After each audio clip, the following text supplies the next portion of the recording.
पिछले एपिसोड में हमने उस किलर को देखा था जो कि दोही को जान से मारने की कोशिश कर रहा था। यहाँ पे हम देखते हैं कि ये किलर अपने फेस बदल कर दोही को मारने गया था। इस किलर के रूम में काफी सारे लोगों की पिक्चर थी, जिसे देखकर ऐसा लगता था कि इस किलर ने उन सारे लोगों को पहले ही मार दिया था और अब वो दोही को जान से मारने की कोशिश कर रहा है। ये किलर दोही को किस लिए मारना चाहता है ये तो हमें ड्रामे में आगे चलकर पता चलेगा। बट जब ये किलर दोही को जान से मारने की कोशिश कर रहा था तब उसने कहा था कि तुम्हारे मौत का रीजन सिर्फ और सिर्फ अलमाइटी चू ही है। ये किलर घर में अकेला होता है, तभी इसके दरवाजे पे किसी की नॉक करने की आवाज आती है, इसलिए बाहर जाता है और देखता है कि ये तो इस घर का ओनर है। वो ओनर से बात करने लगता है। ओनर को ये पर्सन थोड़ा सा अजीब लगता है क्योंकि इस ओनर ने इस पर्सन को यहाँ पे कभी नहीं देखा था। इसलिए ओनर उस पर्सन से पूछता है कि क्या जो लोग यहाँ पे रहते हैं तुम उनके साथ ही रहते हो? तो किलर झूठ बोलते हुए कहता है कि हाँ, मैं उसी ग्रुप के साथ रहता हूँ। किलर यहाँ पे ओनर से बात कर करके परेशान हो जाता है। वो इससे बात करना नहीं चाहता है, तभी ओनर उसके हाथ में लगा हुआ खून देख लेता है और ओनर उस किलर से पूछता है कि क्या ये ब्लड है? तब किलर इसे मना कर देता है और कहता है कि नहीं, मैं ग्रुप के लिए कुछ तैयारियां कर रहा हूँ। किलर जब उस ओनर से बात करता है और उसके बिहेवियर को देखता है तब उसे ऐसा लगता है कि शायद इस पर्सन से इसको मुश्किल होने वाली है, इसलिए वो चालाकी से ओनर को अपने घर में लेकर जाकर उसे मार डालता है। फिर अब हम दोही को देखते हैं जो कि अलमाइटी जू से मिलने के लिए हॉस्पिटल में जा रही होती है क्योंकि आज अलमाइटी जू हॉस्पिटल से डिस्चार्ज होने वाली होती है। यहाँ पे अलमाइटी जू को देखने के बाद दोही उस किलर के बारे में सोचने लगती है क्योंकि उस किलर ने कहा था कि मैं तुम्हें अलमाइटी जू की वजह से मार रहा हूँ। अब यहाँ पे अलमाइटी जू को शेयर्स के बारे में सारी बातें पता हो गई होती है, इसलिए वो दोही से पूछती है कि इसके पीछे कौन है। दोही तो पहले से ही जानती है कि इसके पीछे स्वान है, बट वो अलमाइटी जू को इसके बारे में नहीं बताती है और कहती है कि जब भी मुझे पता चलेगा कि इसके पीछे कौन है तो मैं आपको जल्दी बता दूंगी। अब इसके बाद दोही अलमाइटी जू के साथ उसके घर पे जाती है जहाँ पे ये दोनों पौधे लगा रहे होते हैं। तभी दोही फिर से उस किलर के बारे में सोचने लगती है और अलमाइटी जू से पूछती है कि क्या आपने कभी मुझे धोखा दिया है या फिर आपने मुझसे कभी कोई बात छुपाई है। ये बातें सुनकर अलमाइटी जू बोलती है कि नहीं, मैंने ऐसा कभी नहीं किया है। इस क्वेश्चन को दोही फिर से अलमाइटी जू से कहती है और इस बार जब वो इस क्वेश्चन को सुनती है तब उनके फेस का रिएक्शन बदल जाता है और वो कहती है कि नहीं, मैंने तुम्हारे साथ कभी कुछ गलत नहीं किया है। इस पे दोही कहती है कि मुझे पता था, आप मेरे साथ कभी भी गलत कर ही नहीं सकती हो। एक आप ही तो हो जो मुझसे बहुत ही ज्यादा प्यार करती हो। ये दोनों आपस में बातें कर ही रहे होते हैं तभी वहाँ पे जोशियो आता है और एक फाइल को अपने आंट को दिखाता है, यानी कि वो फाइल अलमाइटी जू को दिखाता है। अलमाइटी जू इस पेपर को एक ही नजर देखकर उसे लौटा देती है। तब जोशियो कहता है कभी तो मेरे काम की तारीफ कर लिया करो। इसके बाद दोनों हंसने लगते हैं। उसके बाद दोही कहती है कि मैं भी काम पे जा रही हूँ। इन दोनों को साथ में देखकर अलमाइटी जू कहती है कि मैं चाहती हूँ कि तुम दोनों हम सफर बन जाओ, बट यहाँ पे ये दोनों एक दूसरे को साफ साफ मना कर देते हैं। उसके बाद वो दोनों जाने लगते हैं। थोड़ी दूर बढ़ने के बाद जोशियो कहता है कि मैंने अपनी कार नहीं लाई है, तुम मुझे अपनी कार से छोड़ सकती हो। तो जोशियो उसे अपने कार से लेकर जाने लगती है। कार के अंदर जोशियो, मिस सेन और दोही रहते हैं। यहाँ पे मिस सेन दोही से कहती है कि गुआन ने आपकी काफी मदद की है, इसलिए आपको उसके लिए कुछ करना चाहिए। तो दोही से कहती है कि ठीक है, मैं उसे पैसे दे दूंगी। इन दोनों की बातों को सुनकर जोशियो कहता है कि ये गुआन कौन है?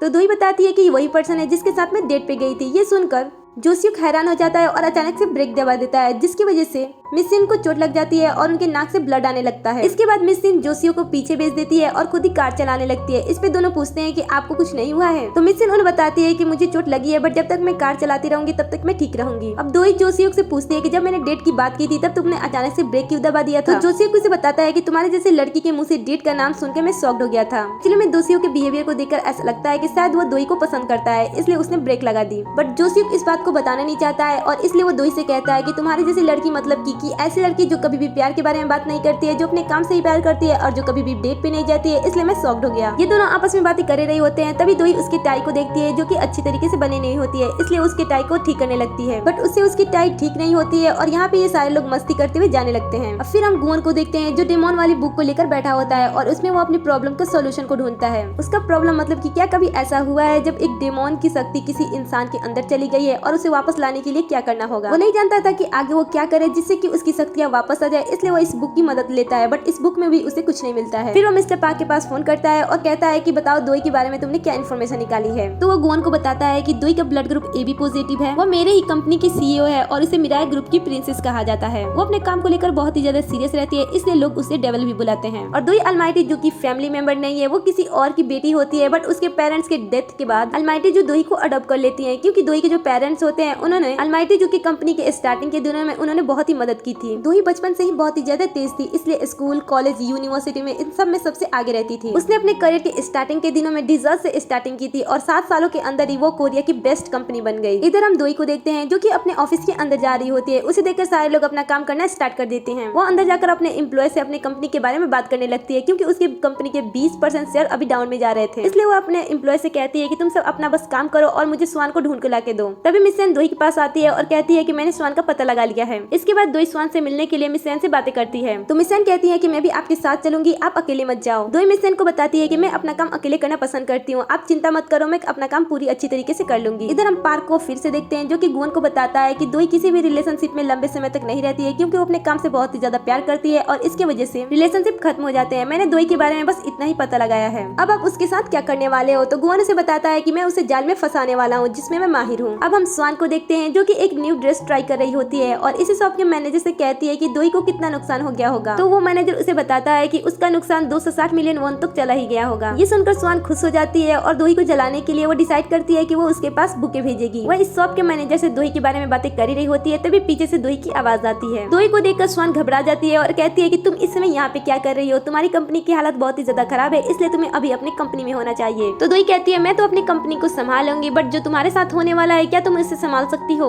ये कहकर दोई उस मैनेजर को वहाँ से बाहर कर देती है और इसके बाद स्वान की कुछ प्राइवेट फोटो उसके सामने रख देती है और इसके बाद वो स्वान को ब्लैकमेल करने लगती है और कहती है कि अगर तुम अपने आदत से बाज नहीं आओगी तो तुम्हारी ये फोटो तुम्हारी माँ तक पहुँच जाएगी, क्योंकि मैं अलमाइटी जू से कभी भी कोई चीज नहीं छुपाती हूँ। ये दोनों आपस में बातें कर ही रहे होते हैं, तभी गुवन दोई के पास कॉल करता है और कहता है कि मेरी तबीयत खराब हो रही है, इसलिए तुम मुझसे आकर मिलो। तो दोई एक जगह डिसाइड करती है और एक जगह पे ये दोनों मिलने वाले होते हैं। यहाँ से जाने से पहले दोई स्वान को बहुत ही अच्छे तरीके से समझाती है और कहती है कि अगर कल तक तुमने अपनी गलती नहीं सुधारी तो तुम्हारी ये फोटो हर सोशल मीडिया पे मैं छाप दूंगी और उसके बाद तुम्हारे साथ क्या होगा ये तो तुम्हें खुद ही डिसाइड करना होगा, और अगर तुम्हें लड़ना ही है तो अपने भाई से लड़ो, ना कि मुझसे लड़ना। अब हम अलमाइटी जू को देखते हैं जो कि गॉड से अपनी गलतियों की माफी मांग रही होती है। यहाँ पे हमें पता चलता है कि अलमाइटी जू जिस गलती की वजह से गॉड से माफी मांग रही है उसकी रीजन दो ही है। एक्चुअली में यहाँ पे हमें एक छोटा सा फ्लैशबैक दिखाया जाता है जहाँ पे हमें दिखाया जाता है कि जब दोई की मॉम डैड की कार एक्सीडेंट हुई थी तब वहीं पे अलमाइटी जू भी थी। अब नेक्स्ट सीन में हम पार्क को देखते हैं जो कि अकेला बैठा होता है और गुवन के बारे में सोच रहा होता है कि गुवन लोगों को बहलाने में और अपने बातों में फंसाने में एकदम माहिर है। तभी हम पार्क के पिछले लाइफ को देखते हैं जहाँ पे हम देखते हैं कि इस टाइम पार्क जिस काम को कर रहा होता है उसमें उसे काफी ज्यादा घाटा हो गया होता है। तभी वहाँ पे गुवन आता है और वो पार्क को अपनी बातों में फंसाकर उसे लालच देता है कि वो उसे अमीर कर देगा। इसके साथ वो एक कॉन्ट्रैक्ट पेपर पे उससे साइन करा लेता है, बट जैसे ही गुवन उसे साइन कराने के लिए उसके ब्लड लेता है तब उसे पिछला लाइफ उसका याद आ जाता है, जहाँ पे हम देखते हैं कि पार्क वही मछुआरा होता है जिसे गुवन लालच देकर कॉन्ट्रैक्ट पेपर पे साइन कराया होता है। गुवन की वजह से इस लाइफ में पार्क बहुत ही ज्यादा अमीर हो जाता है और वो बहुत सारी मछलियों को खाता है, बट एक दिन वो मछली खाते खाते मर जाता है और उसके बाद वो नर्क में जाता है जहाँ पे बहुत सारी मछलियाँ उसे पनिश करती हैं। और अगली बार फिर से जब पार्क जन्म लेता है वैसे ही गुवन उसे फिर से फंसा देता है और वो फिर से एक बार मर जाता है। अब पार्क अपने इस लाइफ में भी गुवन के साथ ही है। यहाँ पे पार्क गुवन के बारे में अपने आप से ही बात करता है, तभी वहाँ पे गाउन आ जाती है और वो उसे चाकू के नोक पे सारी बातें उससे पता कर लेती है कि कैसे गुवन के हाथ से उसका मैजिकल टैटू दोही के हाथ में चला गया है।